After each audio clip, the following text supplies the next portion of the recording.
naman ang ating pamahalaan na sa panawagan na magbalik loob na ang mga natitira pang miyembro ng rebelding grupo upang matamasa ang mga programa sa Enhanced Comprehensive Local Integration Program ng ating gobyerno.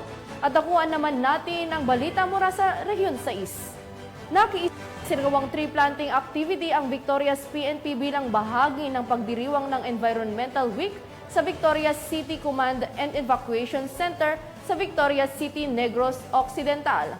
Yan ang balitang hatid ni Patrolwoman Raisa Valencia. Masigasig na nakiisa ang mga tauhan ng Victorias City Police Station sa isang tree planting activity bilang bahagi ng pagdiriwang ng Environmental Week sa Victorias City Command and Evacuation Center, Barangay 13, Victorias City nito lamang ika-3 ng Hunyo taong kasalukuyan.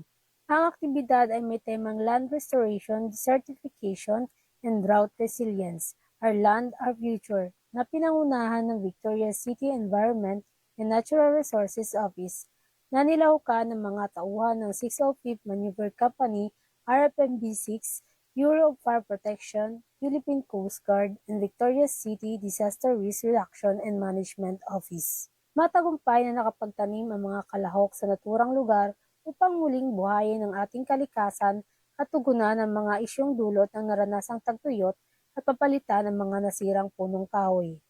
Ang pakikilahok ng kapulisan at ang iba't ibang sektor ng lipunan ay nagpapakita ng kanila pagmamalasakit sa kapaligiran at pagsuporta sa mga programa ng gobyerno ukol sa pagpapanumbalik ng kagandahan ng ating kalikasan.